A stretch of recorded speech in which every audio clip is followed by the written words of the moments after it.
તો આપણા શાસ્ત્રમાં તો એમ કીધું કે ગુરુ આ ત્રણેયના સમાન છે. એની પાછળનું કારણ આપણે સમજીએ કે ગુરુ છે ને એ બ્રહ્મા સમાન છે. કઈ રીતે? તો કે બ્રહ્મા જે રીતે પૃથ્વીનું નિર્માણ કરે છે એવી જ રીતે એક ગુરુ છે ને એ તમારી અંદર સારા વિચારોનું નિર્માણ કરે છે. સદવૃત્તિ, સારા વિચારો, સારી તમારી અંદરની લાગણીઓ નિર્માણ કરવાનું કામ એક ગુરુ કરે છે. એટલે એને કીધું છે કે ગુરુ બ્રહ્મા સમાન છે. પછી શું કીધું? ગુરુ એ વિષ્ણુ સમાન છે. કઈ રીતે? તમને અમે કહી તો દીધું કે હંમેશા સાચું બોલવું જોઈએ, તમારે કોઈની સાથે ઝઘડો ન કરવો જોઈએ, તમને કહી દીધું. પણ નિરંતર તમારી અંદર એ જ્ઞાન પ્રસ્થાપિત થાય એના માટે કન્ટિન્યુઅસલી ટીચર છે ને એ પ્રયત્ન કરે છે. એટલા માટે કીધું કે ગુરુ એ વિષ્ણુ સમાન છે. અને છેલ્લે કીધું કે ગુરુ એ મહેશ એટલે શંકર સમાન છે, એ નાશ કરે છે. તો શિક્ષક છે તમારું કઈ રીતે નાશ કરે? ઘણીવાર તમે જોયું હશે, તમે મારપીટ કરો, કોઈને અપશબ્દો બોલો, કોઈક સાથે મિસબિહેવિયર કરો, એવા સમયે શિક્ષક તમને પનિશ કરે છે, તમને સજા આપે છે. કેમ? તો કે આગળ જતાં મારો જે શિષ્ય છે ને એ કોઈ ખરાબ રાહે ન વળી જાય એના માટે શિક્ષક છે ને પોતાના ઉપર દરેક પ્રકારનો બ્લેમ લે છે, પણ પોતાના શિષ્યને છે ને એ એકદમ સદગુણી બનાવે છે. એટલા માટે આ શ્લોકમાં કીધું છે કે મારા ગુરુ છે ને એ બ્રહ્મા, વિષ્ણુ અને મહેશ સમાન છે. એવા મારા ગુરુને આજના દિવસે તો કે નમસ્કાર કરું છું. લાઈફમાં તમને ઘણા બધા શિક્ષકો મળશે. જુનિયર કેજીથી લઈ અને તમે કોલેજ કરો, જેટલી પણ સ્ટડી કરો, બહુ બધા શિક્ષકો મળશે. એના નામ તમે અલગ અલગ કહેશો. કોઈ ટીચર્સ કહેશે, કોઈ શિક્ષક કે શિક્ષિકા કે અધ્યાપક, અધ્યાપિકા, પ્રોફેસર, અલગ અલગ તમે નામે ઓળખશો. પણ જીવનમાં ગુરુ છે ને તમને એક જ મળશે. હવે ઓળખવા કેમ કે ગુરુ કોણ છે મારા જીવનમાં? પ્રશ્ન થાય ને આપણને. ત્યારે શિક્ષક છે ને એ તમને જ્ઞાન આપે અને પછી લેવું કે ન લેવું તમારા ઉપર હોય. વ્યવસ્થિત એકદમ નોલેજેબલ જ્ઞાન તમને ટીચર આપશે, પણ લેવું કે ન લેવું એ તમારા ઉપર છોડી દે. પણ જ્યારે સાચો ગુરુ હશે ને એ તમને જ્ઞાન આપશે, સાથે સાથે તમારો સાથ આપશે. ક્યારેય તમારો સાથ છોડશે નહીં. કદાચ તમને એવું હોય કે મારાથી આ નહીં થાય, હું નહીં કરી શકું, હવે મારી કેપેબિલિટી નથી, છતાં પણ એ જે ગુરુ હશે ને એ તમને ડગલે ને પગલે સાથ આપશે. ભલે તમારાથી દૂર રહેતા હોય, તમારા નજીક ન હોય, છતાં પણ એ તમને છે ને સાથ આપે ને તે એટલે કે ગુરુ. જ્યાં સુધી તમારું જીવન સાચા રાહે ન વળી જાય ત્યાં સુધી જે તમારો સાથ આપે ને તે એટલે ગુરુ છે. એટલે કહેવાય છે કે જીવનમાં સાચા ગુરુ મળવા ને એ બહુ કઠિન વાત છે. ત્યારે એક એક્ઝામ્પલ આપો તમને, સ્વામી વિવેકાનંદજી. સ્વામી વિવેકાનંદજીના ગુરુનું નામ કોઈને ખબર છે? શું છે? રામકૃષ્ણ પરમહંસજી. સ્વામી વિવેકાનંદજી જ્યારે તમારી એજના હતા ને ત્યારે એ લોકોને પણ સાચા ગુરુ જ નહોતા મળતા.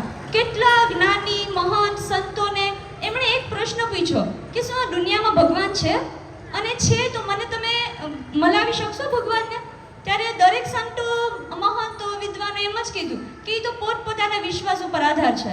જો તમને એમ લાગતું હોય કે ભગવાન છે તો તમને ભગવાન મળશે. પણ સ્વામી વિવેકાનંદને જે જવાબ જોતો હતો એ કોઈ વ્યક્તિ પાસે મળ્યો નહીં. અને જ્યારે સ્વામી વિવેકાનંદ એક વખત જતા હતા ત્યારે એમને એક આ વ્યક્તિ મળે છે અને એમને પૂછે છે કે શું તમને લાગે છે કે આ દુનિયામાં ભગવાન છે? અને જો છે તો શું એ મને મળશે? ત્યારે આ વ્યક્તિ એમને કીધું કે ભગવાન દુનિયાની અંદર છે જ અને ત્યારે એમને શોધવાની જરૂર નથી, કેમ કે ભગવાન હંમેશા તારી સાથે ને સાથે રહેલા છે. અને જો તારે એમને જોવા હોય ને તો એના માટે તારે તપશ્ચર્યા, સદવિચારો અને સારી વૃત્તિ તારા જીવનમાં નિર્માણ કરવી પડશે. આ વિચાર પરથી એમને છે ને એ જે જવાબ જોતો હતો ને એ મળી ગયો. પણ સ્વામી વિવેકાનંદે એમને ગુરુ માની લીધા નહીં, પોતાના ગુરુની પરીક્ષા કરી. અલગ અલગ રીતે પહેલાં જોયું કે ખરેખર મારા ગુરુ બનવા લાયક છે કે નહીં. અને જ્યારે આ વ્યક્તિ ખરેખર એમની દરેક પરીક્ષામાં પાસ થઈ છે ત્યારે સ્વામી વિવેકાનંદ જે કોઈની સામે ઝૂક્યા નથી, એ વ્યક્તિ હતા એના ચરણોમાં પડે છે અને કહે છે કે તમે એ મારા સાચા ગુરુ છો. અને તે ગુરુ એટલે કે કોણ? રામકૃષ્ણ પરમહંસ છે. આજે દુનિયા એમને ઓળખે છે કયા નામે? તો કે સ્વામી વિવેકાનંદના ગુરુ રામકૃષ્ણ પરમહંસ છે. એટલે આવો શિષ્ય કે જેના ગુરુ એ એના શિષ્યના નામ પરથી ઓળખાય છે. એટલે જ કહેવાય ને કે શિક્ષક છે ને એ તમને આવું પરફેક્ટ બનાવવા માટે છે ને એ વારંવાર પ્રયત્ન કરતા હોય. તમે કુંભારને જોયો હશે, જોયા છે ને? તો કુંભાર શું કરે? માટી લાવે, એકદમ કહેવાય ને કે કાદવ કીચડમાં પડેલી દરિયામાંથી એકદમ માટી લાવે. હવે એ માટીને તમે જુઓ ને તો અડવાનું મન ન થાય આપણને, છતાંય પણ કુંભાર એને લાવે છે ને? પછી કુંભાર શું કરે? એ માટીને કન્ટિન્યુઅસલી પ્રોસેસ છે એના ઉપર અને પછી એમાંથી એક ઘડો બનાવે છે. ઘડો ડાયરેક્ટલી બની જતો નથી. કઈ રીતે બને છે? તો વારંવાર એને એક હાથેથી અંદરથી ધીમે ધીમે એને ફેરવતો હોય, જોયું છે કોઈએ? અને ઉપરથી એને મારતો હોય છે ને? અંદર સાઈડથી એ એકદમ એને હળવે હાથે એને ફેરવતા હોય અને ઉપરથી એને કન્ટિન્યુઅસલી મારે.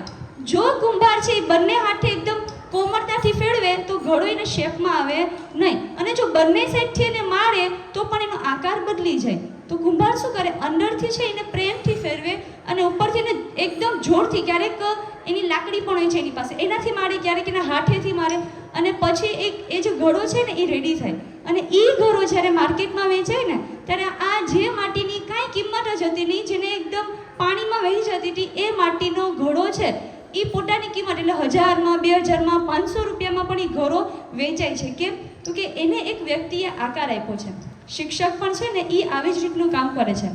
એક સાઈડથી હંમેશા શિક્ષક છે ને એ તમને પ્રેમ જ કરે છે, પણ તમને મારવા, ખીજાવવું, ફટકારવું, તમને સજા આપવી એની પાછળનું કારણ છે કે જ્યારે આપણે આ સ્કૂલ છોડીને તમે જાઓ ને એના પછી અમારો એકેય વિદ્યાર્થી છે ને એ કોઈ પણ અલગ ફિલ્ડમાં ન જતા એને જે ફિલ્ડમાં જવું છે, જે બનવું છે એના ધ્યેય સુધી પહોંચી શકે. એટલા માટે શિક્ષકો એ છે એ તમને મારતા હોય છે. આજના દિવસે હું મારા ગુરુને પણ યાદ કરતા એક પંક્તિ એમના માટે કહેવા માંગુ છું.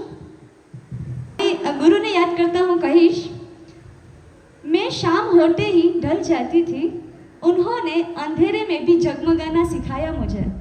मैं मुश्किल आने के डर से डर जाती थी, उन्होंने मुश्किलों में रहकर भी जीना सिखाया मुझे. मैं सपना पूरा न होने के ख्वाब से डरती थी, उन्होंने खुली आंखों से सपने देखने की हिम्मत दी मुझे. मैं अपनी ही काबिलियत से अनजान थी, उन्होंने मुझे अपनी सच्ची काबिलियत की पहचान करवाई मुझे. कहते हैं जिंदगी में सच्चा गुरु मिलना बहुत कठिन होता है, पर मैं वो खुशनसीब हूँ जिसको ये तोहफा नसीब हुआ है. તો આજે મારા જે ગુરુ છે એમને પણ ગુરુ પૂર્ણિમાના દિવસે વંદન કરી અને અહીંયા સ્પીચ કમ્પ્લીટ કરું છું. Thank you everyone.